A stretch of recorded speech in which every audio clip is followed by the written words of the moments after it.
We are sitting here with one of the elite defenders in all of professional basketball for the Minnesota Timberwolves, formerly for the Los Angeles Clippers, the one and only Patrick Beverley. Welcome to Stephen A's World. What's up, big time? Man, I'm happy to be here.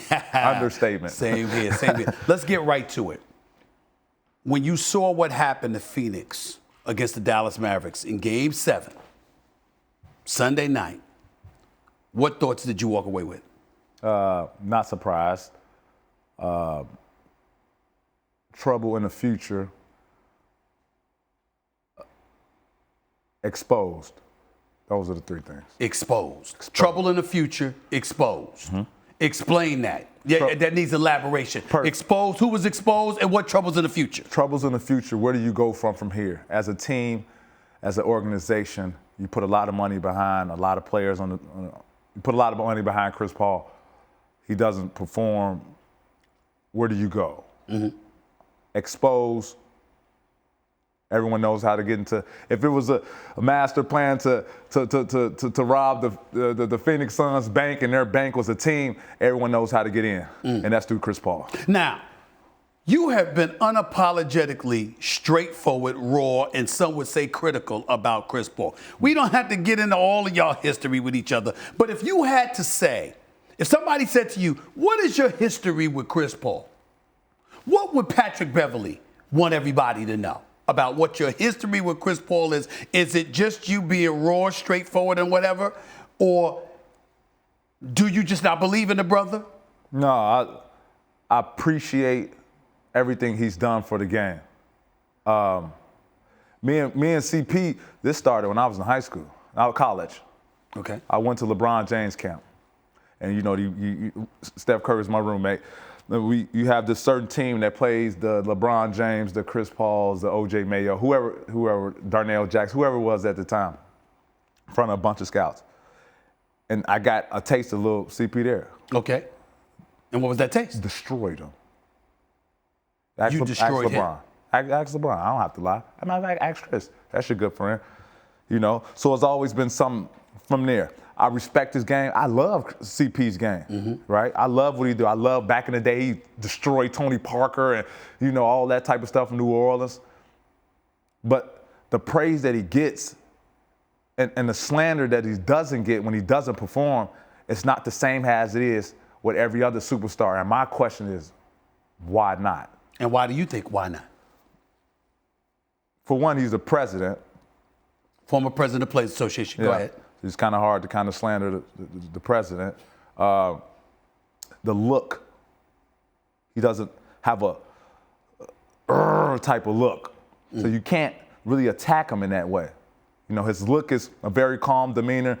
He's presenting himself as a true professional, blase this, blase that. So it's kind of hard to even attack this character. He's a family guy. But when you're in between them lines, none of all that goes out the window. Man, people look at Chris Paul, man, and you know what that means? Licking my chops. Come on, bring them to me. Want that. And that just ain't me. That's just the NBA. Now, I've known you, and like you said, I've known Chris Paul for many years. I've also known you for many years, so you're like a little brother to me as well. So I'm going to ask you a straight question.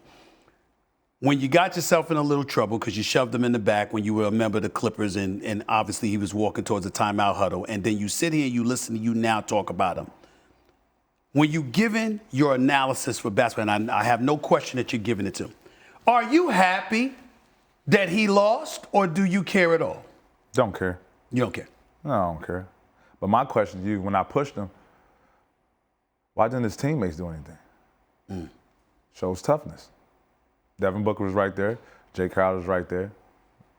Ain't nobody pushing me, man. Somebody pushed me on the team. Minnesota Timberwolves is going up. Somebody pushed me on the LA Clippers. It's going up. But Phoenix, no. No, but everyone knows that. They're a great team. They're an okay team. Greatly coached. They have a system in play that can get you 58 to 65 wins a season, no matter what, no matter who plays. Remember, Chris Paul was hurt half of the season, so no matter who plays, they're going to give you 55 to 65 wins a season. But that don't mean the people are afraid of you. Okay, let's move on. Golden State or Dallas? Western Conference Finals. Who you got? I gotta go with Golden State. I have to. Proven champions with Kevin Durant. Without Kevin Durant, they have a defensive guy who's not scared of anything or anyone. They're not gonna let they might kick Draymond Green out for a flagrant one or some cut, but they're not gonna let him foul out. And the NBA wants to see this.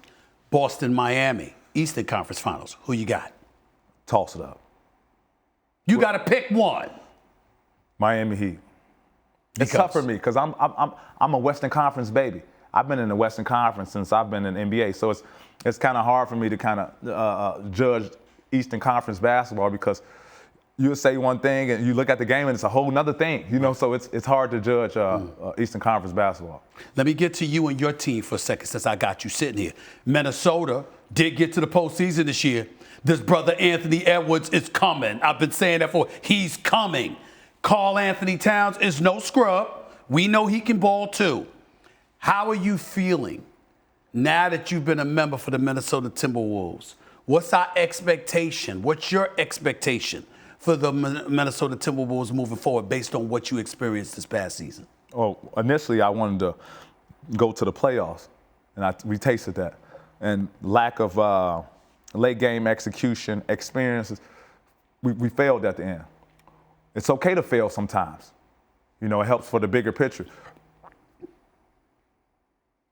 I want to go to the Western Conference Finals. I was in the Western Conference Final last year. I wanted to go this year. I came up short. That's always been my goal. That doesn't change. Do you think? Do you think that's going to happen? I mean, I'm looking at Golden State, Dallas, Denver when they get healthy with Porter Jr. and Jamal Murray coming back. Dallas is already there. You guys in the mix, no doubt about that.